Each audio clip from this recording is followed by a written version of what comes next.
Welcome to Talking Europe. Well, Jacques Delors, the man that many see as the architect of the European Union we know today, he once said, "You cannot fall in love with the single market." But the man joining me today, former Italian Prime Minister Enrico Letta, he has a passion for the single market that's a bit contagious. It's a passion and a vision for a new single market, one that fires on all cylinders in a new and changing world. Now, Letta today heads up the Jacques Delors Institute, and he recently crisscrossed Europe. He held 400 meetings in 65 European cities. What did he come away with? Well, he came away with, obviously, impressions from those travels and a bold plan that he presented last spring to the European Council on how not just to revive, but to reimagine the single market for the 21st century. It's a blueprint, really, for how Europe can regain its competitive edge. And it's also, in a way, an ode to a European project that Mr. Letta believes is more than ever irreplaceable. Welcome to our studios today. Thank you for your presentation. I'm going to cut to the chase. Your report is long, but it's very incisive. And one of the things you note is that when the single market came into existence, we were in a much smaller world, right? We still had the Soviet Union. The BRICS didn't exist yet. And China and India were only about 5% of the world's economy. They were a small shadow of what they are today. It was a different world. My real question to you is, pretend this was a one-question interview. What's the major thing when you tackle the single market today that needs to be tweaked or changed to meet this new world, this new global landscape? Is the fact that we had, as consequence of the single market, the same currency. We have the single currency. Yeah. But for the rest, there are three main issues: telecom, energy, financial services, where we are still 27, not one. And if we are still 27, we are still in the world of before, as you said, the world in which China and India were small countries. Today, with the BRICS, the world has completely changed. And if we are still each country alone, we are not able to be competitive enough. And we are losing ground because we are fragmented. You wrote a book, which isn't yet translated to English. Maybe it will be. It's called New Ideas for Europe in the translated title. And one of the things you're talking about, one of the things, the ironies, Europeans use American Express credit cards, right? And the money ends up going to American Express, an American company. Do you have a vision, perhaps, when you're talking about integration across sectors, whether it's telecoms or energy, banking, but you know, maybe a European credit card? Is that? But for instance, each country has his own telephone prefix. Plus 33 in France, plus right. 34 in Spain, plus 39 in Italy, and so on. Why? Is there the need to have a different prefix? Absolutely no need. So one idea is to say, why don't we have one prefix in Europe? This is the way to avoid to cut the line when we pass the border, and to have also companies that are bigger. That is another idea. You mentioned the credit card system. In reality, it's not against them. It's not against the American credit card. It's about the fact that we are not able in Europe to build up European credit cards. Why? For a very simple reason. We, the Italian, will never pay with a French credit card. The French will never pay with a German credit card. The Germans will never pay with a Spanish credit card. And so we are accepting that the American are the only credit card that we use. Is the effect of the fragmentation. This is why I say in all these sectors, telecom, energy, financial services, if we are united, we can be competitive at world level. Take one fundamental sector where we win, that is Airbus. Airbus wins at world level because there's one Airbus in Europe. If you have 27 Airbus, each one with his national flag, Airbus will lose. When you're saying this to me, it sounds very logical. It sounds even very practical. The problem is when you're talking about these new ideas, as you know, some Europeans have very different new ideas. We're seeing a rise of protectionism. We're seeing the rise of nationalism in some corners of Europe.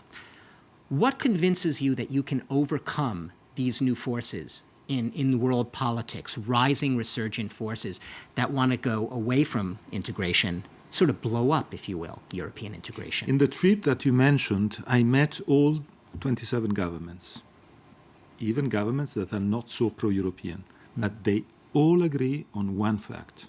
that this fragmentation in economic terms makes Europe very ineffective.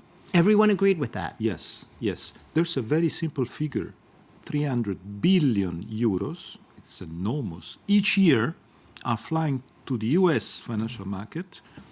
Our savings of European savers are going each year in the US, strengthening the American financial market, strengthening American companies. They fly back to Europe to buy European companies with European savers' money. That is incredible. So each member state, each government knows very well that on some of these issues, if we are able to be more effective together, is better for all, in terms of jobs, in terms of investments. At the end of the day, today, do you feel that someone in Europe is criticizing the existence of the euro? No. 75% of the European citizens are happy with the euro. Why don't we have the same for the financial markets, for telecom and energy? It is more effective. Let me bring the giant elephant into the European room right now. Donald Trump returned to the White House. He is now hard at work bringing what we could call, I suppose, an ultranationalist, neo-imperialist, even neo-colonialist agenda, America First agenda. Is that, in your view, is Donald Trump's influence going to help Europe speak in a more unified voice in creating perhaps this new single market you're talking about? Or, on the other hand, is it going to embolden those who want to go in a different direction?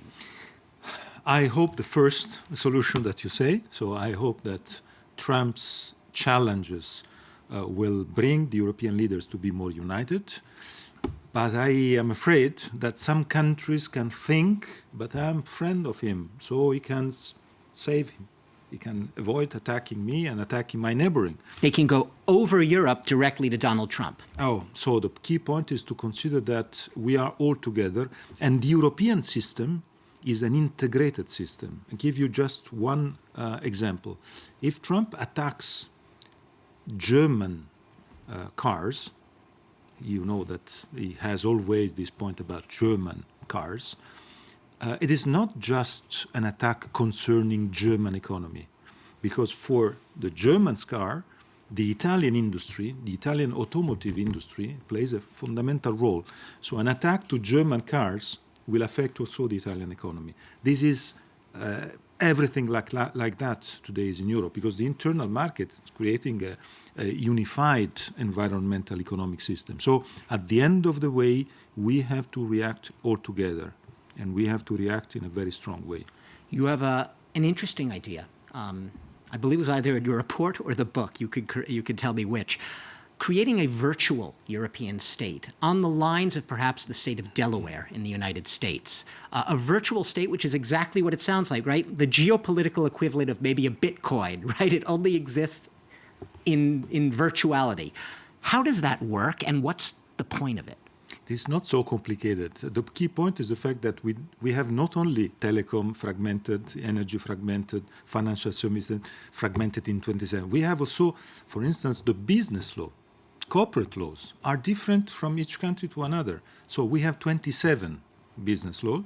And for some countries with federal regional system, you have the regional corporate laws. Can you imagine the complexity of that?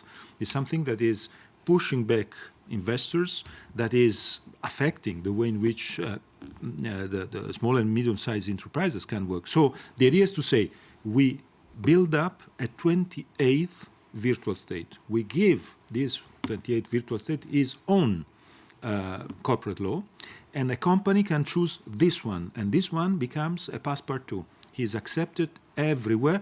Why I think this idea is smart? Because it's the way to avoid a battle, a European one cancelling the national ones. We are not cancelling the national one.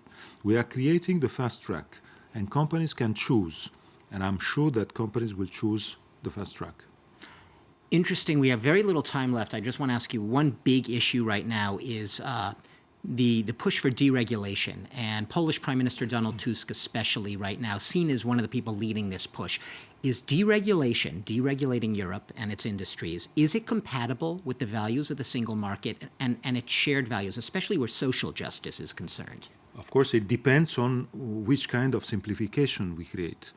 On some issues, having regulations and not directives, I know it seems a little bit technical, but it's very simple. A directive means that you have 27 national rules of implementation. That means the chaos. Regulation means that you have one law in Europe, and this law is creating the level playing field. I think this solution can help, can avoid what the French say, name the millefeuille, so the complexity.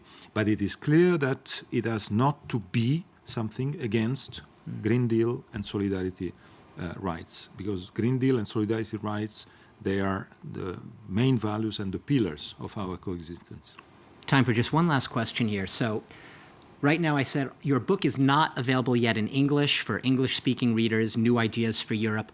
Has Italy's Prime Minister, the woman who now holds your former job, Giorgia Meloni, has she read your book? Or have you asked her to read it? But Will of she read course, it? we discussed the report, because my report was prepared discussing with all the 27 prime ministers and also with Giorgia Meloni. So the discussion I had with her and with the Italian government was very constructive. What did she say?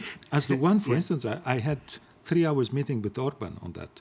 When we go to technical issues on how to be effective on jobs, competitiveness, avoiding this money of savings, of the big amount of savings leaving Europe because of our fragmentation, I think we need to work all together. So I had the feeling that there's potential of working together.